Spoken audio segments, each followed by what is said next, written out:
How to delete project on CapCut PC. Hey guys, welcome to the channel and let me show you how to do that. Firstly, you need to open your CapCut. As you can see, I have the latest version, and after that we can find all the projects we have. And in order to delete one, we can just simply find it. And as you can see, we have these three dots in the right bottom corner from this image. We need to click on it, and we have a couple of options, and all we need to do is to click on delete.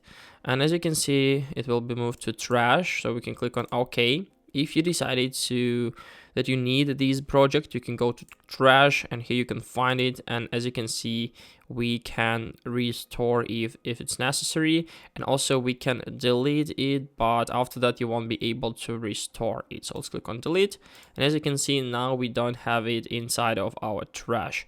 So hope this video helped you out. Goodbye.